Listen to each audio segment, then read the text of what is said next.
በጣም የሚገርማችሁ ነገር እግዚአብሔርን የሚያገለግሉ ሰዎች በአብዛኛው እኔ በህይወት ያየሁት በሽታ አጠቃቸው። እግዚአብሔር በጤንነት ይባርካል። ለሞት የመጣን ነገር እግዚአብሔር በህይወት እንድትኖር ያደርጋል። ሌላውን የገደለ በሽታ አይገለም። አንተን አስተምሮ ብቻ ነው የሚያልፈው። እግዚአብሔርን ታገለግሉታላችሁ፣ እህላችሁን ይባርካል፣ ውሃችሁን ይባርካል፣ በሽታን ከመካከላችሁ ያርቃል።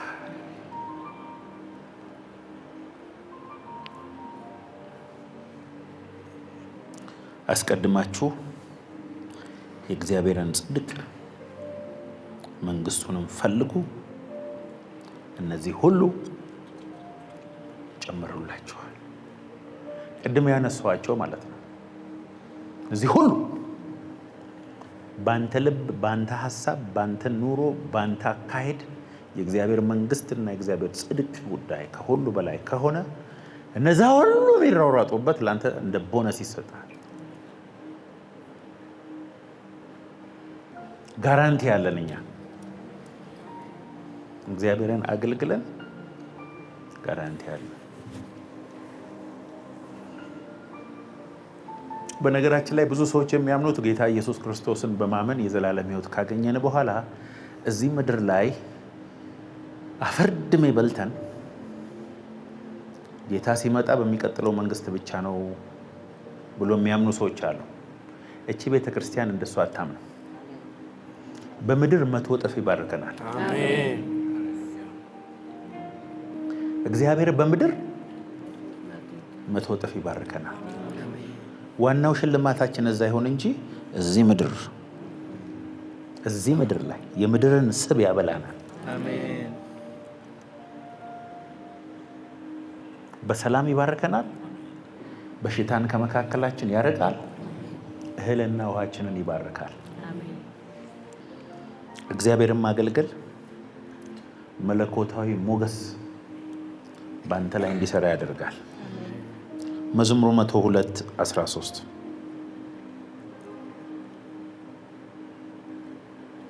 For it's time to be gracious and show favor to her. The appointed time has come. ይኸውላችሁ እግዚአብሔር ለሞገስ ለመባረክ ለማሳቅ ሲዝን አለው። አሜን። ሁሉ ጊዜ አይደለም። የማልቀስ የመረሳት የመጣል ከሰው በታች የመሆን ሲዝን አለ እንዳገልጋይ። እንደዛ ሆኖ የሚጨርሰው ግን የለም። አንድ ቀን አለች። አሜን። ዮሴፍን እግዚአብሔር አሁን በቃ ግራጁዌት አድርገሃል፣ ይሄ መከራ ሲዝን አብቅቷል። ከዛሬ ጀምሮ እስከ ዕድሜ ፍጻሜ በተለይ በብዙ መከራ ካለፉ አገልጋዮች ፕሮሞሽናቸው ሲመጣ እስከ ላይፍ ታይም ሊሆን ይችላል። ተረስቷል፣ ተጥሏል፣ ተርበዋል፣ ታስሯል፣ ሞተ ተብሏል፣ ጉድጓድ ውስጥ ተጥሏል፣ አመናጭቀው ተሸክመው እስር ቤት አስገብተውታል። ምን ያላየው ነገር አለ በዛ አፍላ ዕድሜ። ፕሮሞሽን ሲመጣ ግን እንደዚህ ተባለ። ዮሴፍ the greatest human being አስደናቂ ሰው ሆኖ ዮሴፍ። አንተ እስር ቤት ያለ ሰው፣ ዘርማንዘሩ እዛ አካባቢ የሌሉ ሰው፣ በማንም የማይፈለግ ሰው፣ እናትና አባቱ እርም አውጥተው ሞቷል ያሉት ሰው፣ ወንድሞቹ በከፍተኛ ጥላቻ ጉድጓድ ከተው የሸጡት ሰው፣ የዛ ከተማ ዋና ባለስልጣን ሚስት ደፍሯል ተብሎ በዱርዬነት እስር ቤት የገባ ሰው። እግዚአብሔር ግን እንደዚህ ያለው አንተ ማለት ለቅድመ አያትህ ለአብርሃም የተናገርኩትን የተስፋ ቃል የምታስፈጽም። ሙሴ የሚባል ሰው ተወልዶ ባህር ከፍሎ እንዲሄድ በአንተ ምክንያት የሚሆን ሰው፣ የእሳት አምድ የደመና አምድ እየመራ በምድረ በዳ ለሚሄዱ ህዝቦች ሁሉ ምክንያት የምትሆን ሰው ተብሎ ነው ከእስር ቤት ይወጣ። ግብፅን ሁሉ ከረሃብ እስራኤልን ሁሉ ከረሃብ የሚያድን ሰው። ፈርዖን ይሞት ነበር ዮሴፍ ባይኖር።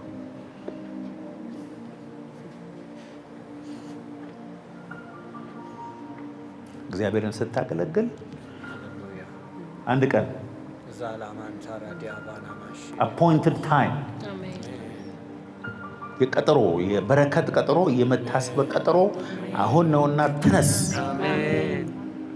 ትባላለህ እግዚአብሔርን ስታገለግል። ዮሐንስ ወንጌል 12:26 የሚያገለግለኝ ቢኖር ይከተለኝ፣ እኔም ባለሁበት አገልጋይ ደግሞ በዛ ይሆናል። የሚያገለግለኝ ቢኖር አብ ያከብረዋል። አቤት አቤት አቤት ቃል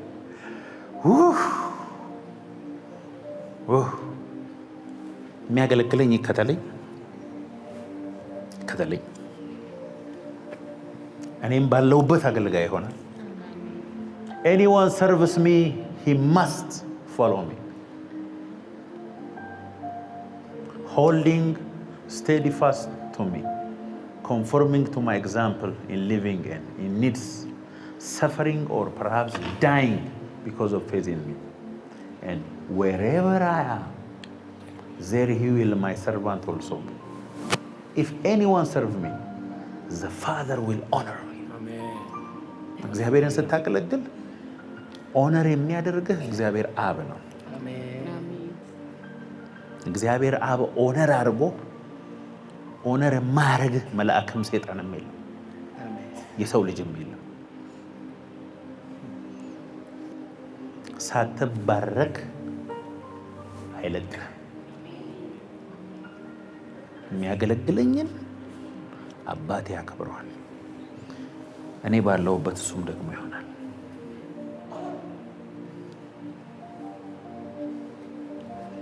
እግዚአብሔርን የሚያገለግል ከመልካም ነገር ሁሉ አይጎድልም፣ አይጎድልም። ኢየሱስ እኮ ነው ያለ እኔን የሚያገለግለኝን አለ። ኢየሱስ የሚናገረውን ቃል በደንብ ነው መስማት ያለባቸው። አባቴ ያከብረዋል። my father will honor him። ጌታ ሆይ እኛ እኮ ሁሉን ትተን ተከተልን አለው ጴጥሮስ። ስለ እኔ ቤቱን፣ ትዳሩን፣ እርሻውን የተወ በምድር 100 እጥፍ የሰማዩን ማቶ። እግዚአብሔርን ስናገለግል ተዝርዝሮ የማያልቅ ጥቅም ነው የምናገኘው። የሚያገለግለኝ ቢኖር ይከተለኝ፣ እኔ ባለሁበት አገልጋይ ደግሞ በዚያ ይሆናል። የሚያገለግለኝ ቢኖር አብ ያከብረዋል። My Father will honor him። ዳዊት እኮ እግዚአብሔርን አገለገለ በዜማ ዘመረ። በቃ በምድረ በዳ በጎቹ ውስጥ መሃል ሆኖ። እግዚአብሔር ግን በአደባባይ ነው ኦነር ያደረገው። በስውር የሚያገለግሉ ሰዎችን እስቲ ዝም ብላችሁ ተመልከቱ። ሰው አየኝ አላየኝ፣ ሰው ሰማ አልሰማ፣ ፊት ለፊት ሆንኩ አልሆንኩ፣ የእግዚአብሔርን ነገር ዋና ነገራቸው ሆኖ ያገለገሉ ሰዎች እግዚአብሔር በስውር አይባረካቸውም። በአደባባይ ዓለም እያየ ነው እግዚአብሔር ኦነር የሚያደርጋቸው። ዳዊትን ዙፋን ላይ ነው ያስቀመጠው። አገለገልከኝ እኔ ደግሞ አከብርሃለሁ። የአገልግሎት ሽልማት ሁሉ ጊዜ ክብር ነው።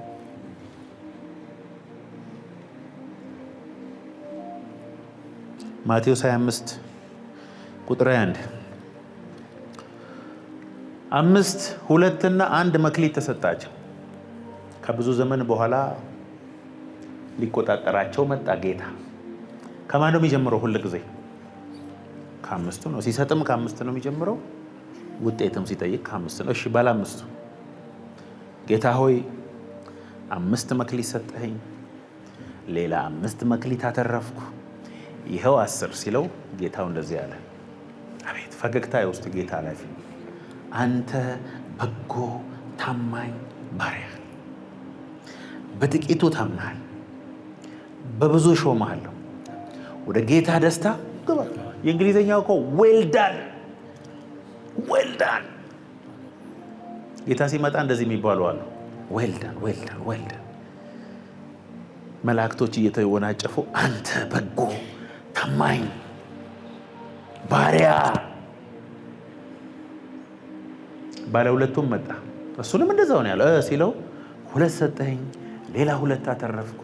ይኸው ሲለው አንተ በጎ ታማኝ ባሪያ፣ በጥቂቱ ታምናል፣ ብዙ ሾመሃለሁ፣ ወደ ጌታ ደስታ ግባ።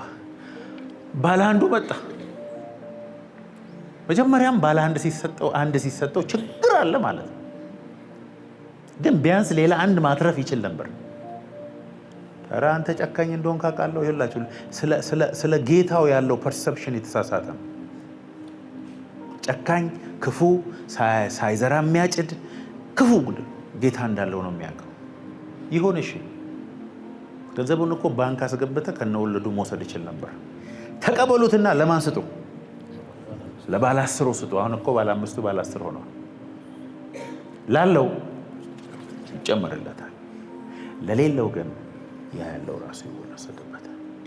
እግዚአብሔርን ስታገለግል ሌላው አንድ ቀን በነጩ ዙፋን ፊት ስትቆም ልጄ ሆይ መዝሙር ሰጥቼ ነበር፣ ስብከት ሰጥቼ ነበር፣ ባይብል ስተዲ ሰጥቼ ነበር፣ ማጽዳት ሰጥቼ ነበር፣ ምን አደረግኩ? አይ ቤት በኩል ያሰሩኛል እንትና፣ አይ አንተ እኮ እንዲህ አላረክልኝም። አይ ባለ አንዱ ነው ይሄ። አንዳንዶቹ ደግሞ አንተ እስከ ዛሬ የበላችሁት ምግብ ከዚህ በኋላ ለዘላለም ከእናንተ ጋር ምንም ግንኙነት የለውም። የዛሬ 5 ዓመት የለበሳችሁት ፋሽን ልብስ ዛሬ በአይናችሁ ልታዩት አትፈልጉም። ዛሬ በጣም በገዛውና ብለብሰው ብላችሁ የምትመኙት ልብስ ከገዛችሁት ከ1 ዓመት በኋላ ፋሽኑ አልፎ ታፍሩበታላችሁ። ዛሬ የምትመኙት የምትነዱት መኪና የዛሬ 1 ዓመት ወደኋላ የቀረ ነው። ይኸውልህ ዛሬ የምትመኘው ነገር ሁሉ በእጅ ሲገባ ከሆነ ዓመት በኋላ ተራና ኋላ ቀር የማይፈለግ ነገር ነው። ስለዚህ ዛሬ የምትመኙት ነገር፣ የምትሮጡት ነገር፣ የምትደክሙለት ነገር ስታገኙት ከሆነ ጊዜ በኋላ አልፎበት ይቀራል። እግዚአብሔርን ያገለገልከውስ ለዘላለም። ሌላውን ተው። ጌታ ኢየሱስ እንደዚህ ያለ፣ በደቀ መዝሙር ስም ቀዝቃዛ ውሃ የሰጠ ሰው ዋጋው አይቀርበትም። አንተ ለእንትና ለሚባል ደቀ መዛሙርት 1 ሃይላንድ ገዝተህ ሰጥተሃል ተብሎ በሰማይ ሬጂስተር ተደርገሃል። ስለ እኔ በሰዎች ፊት የሚመሰክርልኝ በሰማዩ አባቴና በመላእክቱ ፊት ምን አደርግለታለሁ? እመሰክርለታለሁ። በእኔና በቃሌ የሚያፍርብኝ በሰማይ መላእክትና በአባቴ ፊት አፍርበታለሁ አለ ጌታ። ጌታ የሚያፍርባቸው ሰዎች አሉ። ጌታ የሚመሰክርላቸው ሰዎች አሉ። ጌታቸው በመጣ ጊዜ ሲተጉ የሚያገኛቸው እነዚያም ባሪያዎች አስቀምጦ በማዕድ ያገለግላቸዋል ይላል። ኢየሱስ ነው የሚያገለግለው። ሽርጥ አድርጎ ጠረጴዛ አዘጋጅቶ ቁጭ በል ዛሬ ሰርቭ ማድረግ እኔ ብሎ ጌታ የሚያገለግላቸዋል። እግዚአብሔርን ማገልገል ከድሎች ሁሉ የመጨረሻው እድል ነው። አሜን አትሉ ማለት ነው። ዶክተር ከመሆን፣ ቢሊየነር ከመሆን፣ ጠቅላይ ሚኒስትር ከመሆን፣ ወታደር ከመሆን የእግዚአብሔር ባሪያ መሆን ይበልጣል። አይወዳደርም ሁሉ። እግዚአብሔርን ማገልገል የእግዚአብሔር ሚስጥር እንድታቀድል ታገኛለህ። ለእግዚአብሔር አገልጋይ ሚስጥር፣ ለእግዚአብሔር ሕዝብ ደግሞ ተአምር ነው። መዝሙር 25:14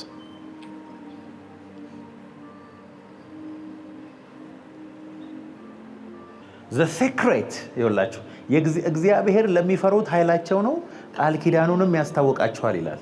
The secret of the Lord is for those who fear him, and he will let them know his covenant and reveal to them its deeper inner meaning. ሚስጥር የተባለ ነገር እግዚአብሔር ለባሪያዎቹና ለሚያገለግሉት ይገልጥላቸዋል። ለእነዚህ ሰዎች አዲስ ኪዳን ነው፣ ሁላችንም በክርስቶስ ብራዘር ጴጥሮስ እያለ ከኢየሱስ ሚስጥር የሚጠየቀው በዮሐንስ በኩል ነበር። 12 ሐዋርያት እያሉ 3ቱ ተለይተው በኢየሱስ ፊት ላይ ያለውን ክብር አይተዋል። ግድ የለህም፣ አትመጻደቅ። The secret of the Lord እግዚአብሔርን የሚፈሩ እግዚአብሔርን የሚያገለግሉ እግዚአብሔርን የሚፈልጉ ሰዎች ሚስጥር። እግዚአብሔር ስለ አብርሃም ምንድን ያለው? በእውኑ እኔ ከባሪያዬ ለአብርሃም ሳልገልጥለት የማደርገው ነገር አለን ይላል ዘፍጥረት 18:17 እግዚአብሔርም አለ እኔ የማደርገውን ከአብርሃም እሰውራለሁን? The Lord says, shall I keep secret from Abraham, my friend and servant, what I'm going to do? My friend, secret. እግዚአብሔርን ስታገለግል ለማንም የማይገለጥ ሚስጥር ይገለጥልሃል። ለሁሉ የተሰወረ ይሄ ለባሪያዬ ግን እገልጥለታለሁ ትባላለህ። እግዚአብሔርን ስታገለግል እግዚአብሔርን ወክለህ ትላካለህ። 2 ቆሮንቶስ 5:20 እኛ እግዚአብሔር እንደራሴዎች ነን ይላል። ስለ ክርስቶስ መልእክተኞች ነን። we are ambassadors of Christ። እግዚአብሔር በቃ እኔን ወክሎ እንደራሴ ማለት አምባሳደር ማለት እንደራሴ ማለት ልክ እንደኔ እሱን ስታይ እኔን አይተሃል፣ ለእኔ የምታደርገውን አድርገህ ተቀበለው ማለት ነው እንደራሴ።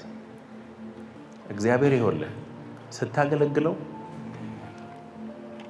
ግሎሪውን ይሰጥሃል፣ ሚስጥር ያካፍልሃል።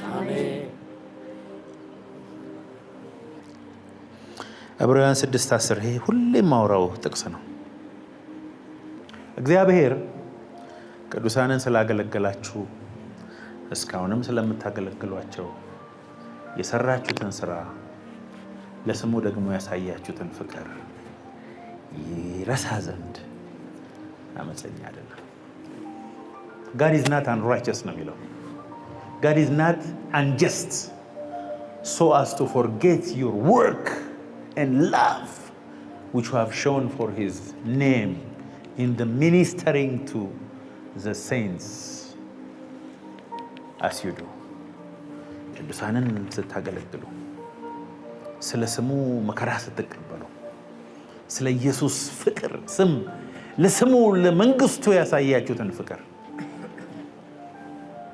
እየተሰደብክ እያጣህ እየተቸገርክ እየተራብክ ሚስ አንደርስቱድ እያደረጉ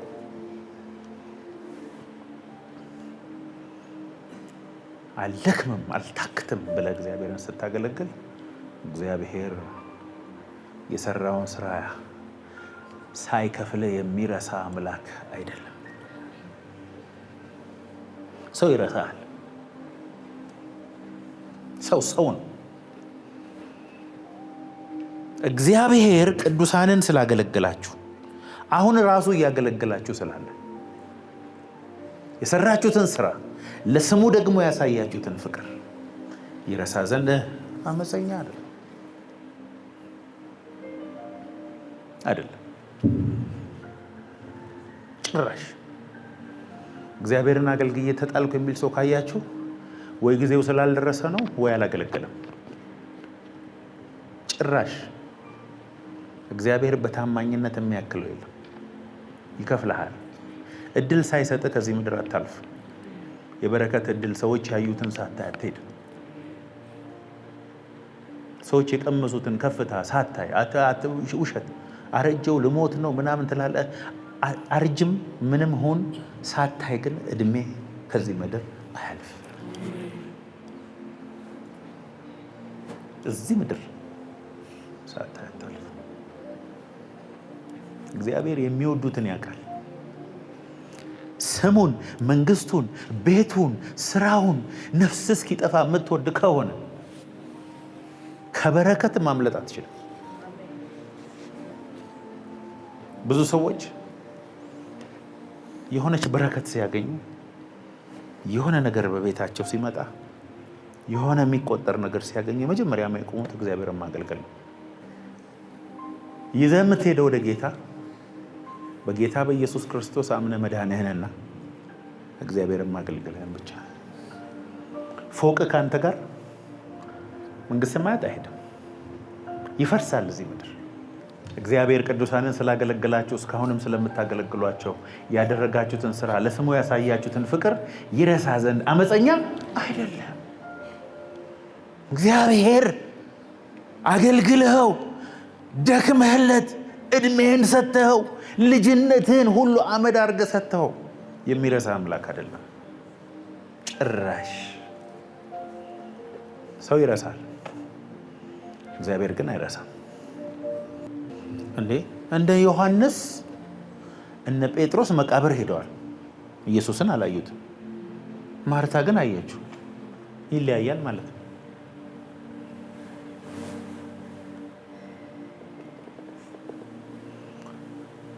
ለእስራኤል ሕዝብ አደራር እንትኑ ነው የሚያሳያቸው፣ በቃ ሚራክሎቹ ምኖቹ። ከሙሴ ጋር ግን ሴክሬት ነው። ሙሴም ደግሞ እግዚአብሔር ሆይ መና ሲወርድ አየሁ፣ ባህር ሲከፈል አየሁ፣ 10ቱን ተአምራት አየሁ። እኔ ግን አልፈልግም። አሁን የምፈልገው አንድ ነገር ነው። ፊትህን አሳይ፣ ክብርህን አሳይ፣ ሐኒምህን አሳይ። እግዚአብሔርን ስታገለግል ብቻ ረዘም ላለ ጊዜ በታማኝነት ስትሄድ የሚሰጥህ ሚስጥር አለ። the heart of God። ጌታ ኢየሱስ እንደዚህ ያለ ከኔ ጋር የማያከማች ምን ያደርጋል? ይበትናል። ከእግዚአብሔር ሲስተም ከእግዚአብሔር መንግስት አሰራር ውጪ እየሰበሰብከው ያለው ነገር እንደ ጉም ነው። የሆነ ጠዋት ስትነሳ የለም